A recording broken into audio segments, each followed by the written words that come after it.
जय माता दी। मेरे सभी प्यारे दोस्तों, मैं लक्ष्मी शर्मा बड़ों को चरण स्पर्श, छोटों को प्यार और बराबर वालों को दिल से नमस्कार करती हूँ।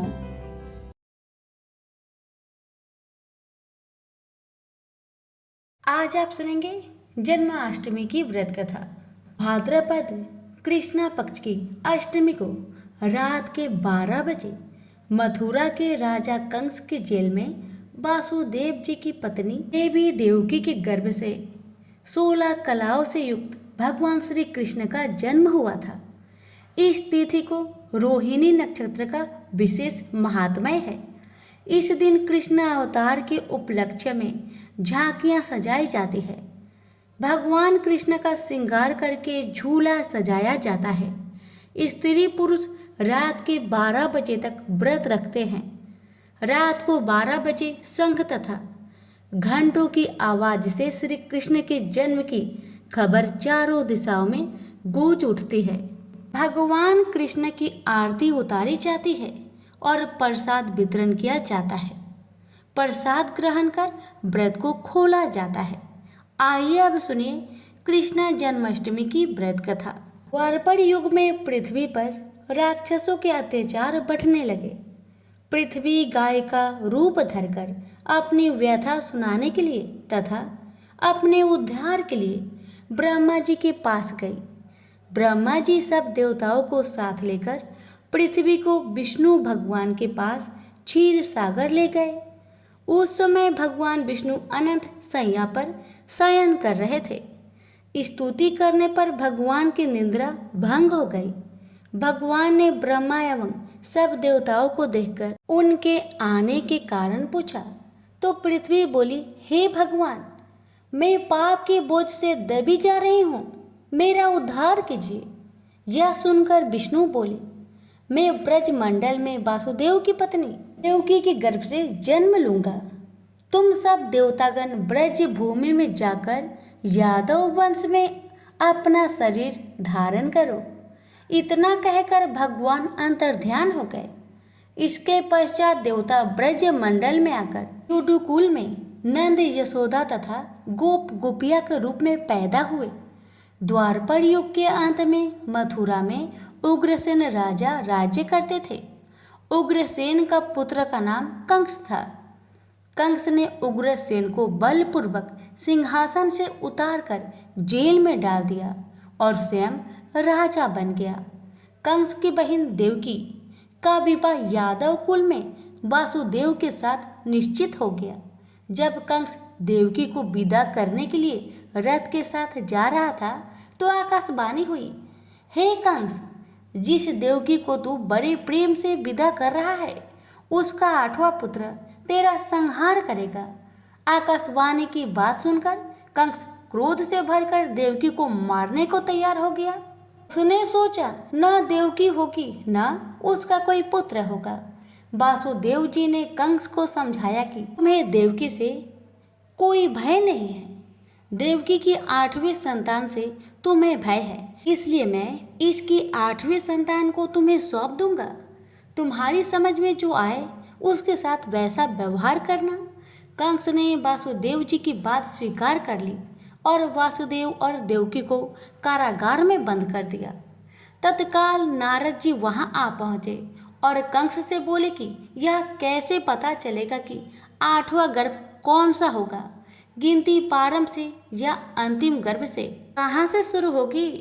कंस ने नारद जी के परामर्श पर देवकी के गर्भ से उत्पन्न होने वाले समस्त बालकों को मारने का निश्चय कर लिया। इस प्रकार एक एक करके कंस ने देवकी के 7 बालकों को निर्दयता पूर्वक मार डाला। भाद्रपद के कृष्णा पक्ष की अष्टमी को रोहिणी नक्षत्र में श्री कृष्ण का जन्म हुआ। उनके जन्म लेते ही जेल की कोठरी में प्रकाश फैल गया। वासुदेव देवकी के सामने शंख चक्र गदा एवं पद्मधारी चतुर्भुज भगवान ने अपना रूप प्रकट कर कहा, अब मैं बालक का रूप धारण करता हूँ। तुम मुझे तत्काल गोकुल में नंद के यहाँ पहुँचा दो और उनकी अभी अभी जन्मी कन्या को लाकर कंस को सौंप दो। तत्काल वासुदेव जी की हथकड़ियाँ खुल गई, दरवाजे अपने आप खुल गए, पहरेदार सो गए। वासुदेव कृष्ण को सूप में रखकर गोकुल को चल दिए। रास्ते में यमुना श्री कृष्ण के चरणों को स्पर्श करने के लिए बढ़ने लगी। भगवान ने अपने पैर लटका दिए। चरण छूने के बाद यमुना डट गई। वासुदेव यमुना पार कर गोकुल में नंद के यहाँ पहुँच गए। बालक कृष्ण को यशोदा जी की बगल में सुलाकर कन्या को लेकर वापस कंस के कारागार में आ गए। जेल के दरवाजे पूर्वत बंद हो गए। वासुदेव जी के हाथों में हथकड़ियाँ पड़ गई, पहरेदार जाग गए। कन्या के रोने पर कंस को खबर दी गई। कंस ने कारागार में आकर कन्या को लेकर पत्थर पर पटक कर मारना चाहा, परंतु वह कंस के हाथों से छूटकर आकाश में उड़ गई और देवी का रूप धारण करके बोली, हे कंस, मुझे मारने से क्या लाभ है?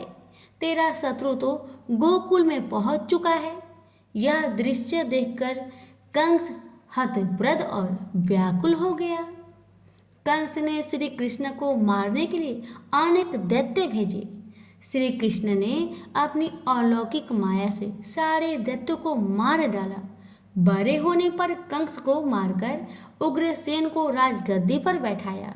श्री कृष्ण की पुण्य जन्म तिथि को तभी से सारे देश में बड़े हर्ष उल्लास के साथ मनाया जाता है। प्रेम से बोलिए श्री कृष्ण भगवान की जय। अब सुनिए आरती कुंज बिहारी की। आरती कुंज बिहारी की, श्री गिरिधर कृष्ण मुरारी की।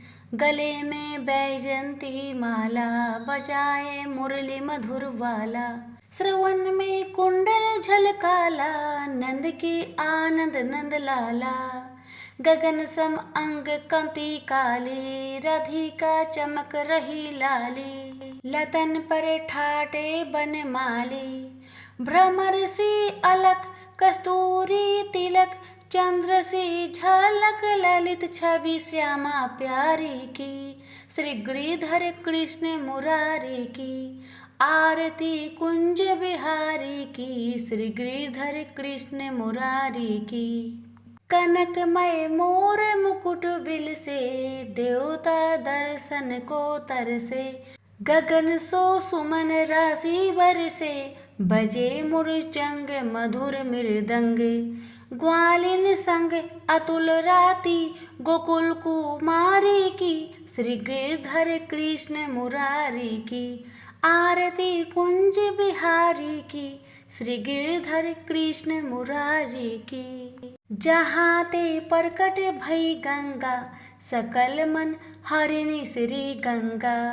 स्मरण ते होत मोह भंगा, बसी शिव शीस जटा के बीच। हरे अघ कीच चरण छवि श्री बनवारी की। श्री गिरिधर कृष्ण मुरारी की। आरती कुंज बिहारी की, श्री गिरिधर कृष्ण मुरारी की। चमकती उज्ज्वल तट रेणु, बज रही वृंदावन बेनु।